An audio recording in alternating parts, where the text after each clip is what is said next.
Toxic ബന്ധങ്ങളിൽ കൂടുതലും ഇരയാകുന്നത് സ്ത്രീകളാണ്. മക്കളുടെ ഭാവിയെ പറ്റി ഓർത്തും താൻ സ്നേഹിക്കുന്ന വ്യക്തിയുടെ സ്വഭാവം ഇന്നല്ലെങ്കിൽ നാളെ മാറുമെന്നോർത്തും ടോക്സിക് ബന്ധങ്ങളിൽ കഴിയുന്ന ഒട്ടേറെ പേർ നമുക്കിടയിലുണ്ട്. ആണായാലും പെണ്ണായാലും ഇനിയെങ്കിലും നിങ്ങൾക്ക് വേണ്ടി ജീവിക്കൂ. സമകാലിക പ്രസക്തിയിലുള്ള ഇത്തരം ഒരു വിഷയമാണ് ഞാൻ ഇന്നിവിടെ അവതരിപ്പിക്കുന്നത്. അമ്മേ, എന്റെ ഡിഗ്രി റിസൾട്ട് വന്നു. നല്ല മാർക്കുണ്ട്. ഇനി എനിക്ക് ടീച്ചറാകാൻ പഠിക്കണം. എന്നിട്ട് എന്റെ ഇഷ്ടപ്പെട്ട ടീച്ചറമ്മയെ പോലെ ആകണം. ആ മോളെ, നിന്നെ നാളെ കൂട്ടർ പെണ്ണ് കാണാൻ വരുന്നുണ്ട്. ചെക്കന് സർക്കാർ ജോലി എത്ര, ജാതകവും ചേരും. അച്ഛൻ വന്നു. അച്ഛാ, എനിക്കിപ്പോ കല്യാണം വേണ്ട അച്ഛാ. പഠിച്ച് ഒരു ജോലി കഴിഞ്ഞിട്ട് മതി അച്ഛാ കല്യാണം. കല്യാണം കഴിഞ്ഞിട്ട് പഠിക്കുന്നത് അവർക്കൊരു വിരോധമില്ല എന്നാ പറഞ്ഞേ. മോൾക്ക് കല്യാണം കഴിഞ്ഞാലും പഠിക്കാട്ടോ. എന്റെ കല്യാണം കാണാൻ ഒരു ഭാഗ്യമുണ്ടായി. എന്നാലും അവള് പോയപ്പോ പോയി. അവളെ അത് കേൾക്കാൻ പറ്റാന്നില്ലേ നമ്മുടെ മോളെ. മോളെ, നീ എന്തീ പറയുന്നത്? നമ്മൾ പെണ്ണുങ്ങളെ കുറച്ച് സഹിക്കാൻ ക്ഷമിക്കുകയൊക്കെ വേണം. അമ്മേ, ഇനി എനിക്ക് ഇവിടെ സഹിക്കാൻ വയ്യമ്മേ. ഇവരെന്നെ കൊല്ലുമെന്ന് എനിക്ക് ഉറപ്പാ.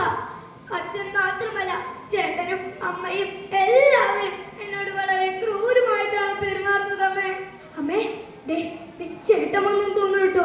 ഞാൻ വയ്ക്കാട്ടോ, എന്നെ വിളിക്കണേ. ഞാൻ എന്തു ചെയ്യും ദൈവമേ? എന്റെ ടീച്ചറമ്മയെ വിളിച്ചു നോക്കിയാലോ? മോൾക്ക് ഞാനുണ്ട്. ഇത്തരം സാഹചര്യങ്ങളിൽ നാം സ്വയം വഴിയിലൂടെ മാത്രമേ സഞ്ചരിക്കാവൂ. ഇന്ന് മാനസികവും ശാരീരികവുമായി നിന്നെ ഉപദ്രവിച്ച് നാളെ കാൽ പിടിച്ച് മാപ്പ് പറയുമെന്ന് വിചാരിച്ച് നീ ആൾ ശരിയാകുമെന്ന് വിചാരിച്ചതാണ് നിനക്ക് പറ്റിയ ഏറ്റവും വലിയ തെറ്റ്.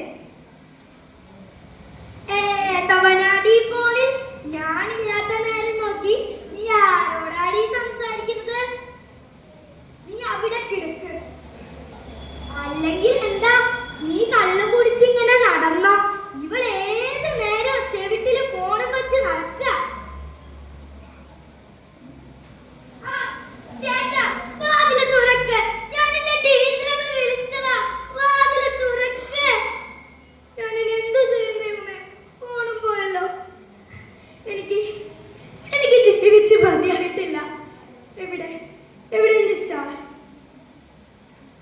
ഹലോ, കേൾക്കാമോ? ഞാനിപ്പോൾ നിൽക്കുന്നത് നമ്മുടെ നോവാൻ മാറിയ ആദ്രയുടെ വീടിന് മുന്നിലാണ്. വീട്ടുകാർ പ്രതികരിക്കാവുന്ന അവസ്ഥയിലേയല്ല. എന്റെ മോള് പലവട്ടം പറഞ്ഞതാണ് അവളുടെ വിഷമങ്ങൾ. എന്നിട്ടും എനിക്ക് അവളെ മനസ്സിലാക്കാൻ കഴിഞ്ഞില്ലല്ലോ എന്റെ ദൈവമേ. സ്നേഹിക്കുന്ന മനുഷ്യനെ വേദനിപ്പിക്കാനാവില്ല, നോവിക്കാൻ പോലും പറ്റാത്തതാണ് യഥാർത്ഥ സ്നേഹം. എന്നിരിക്കട്ടെ, കൊല്ലുന്ന വികാരം എങ്ങനെ സ്നേഹമാകും? നമ്മൾ പൊന്നുപോലെ വളർത്തിയ മക്കളെ ആദ്യം സ്വയം പ്രാപ്തരാകുക. എന്തെങ്കിലും പ്രതിസന്ധികൾ വരുമ്പോൾ ഞാനത് കൂടെ എന്ന് പറഞ്ഞ് ചേർത്ത് നിർത്തുക. വീണ്ടും ഒരു വിസ്മയം, അതുല്യം, വിഭജിക്കയം, ഫാസിലയം ആവർത്തിക്കപ്പെടാതിരിക്കട്ടെ. നന്ദി, നമസ്കാരം.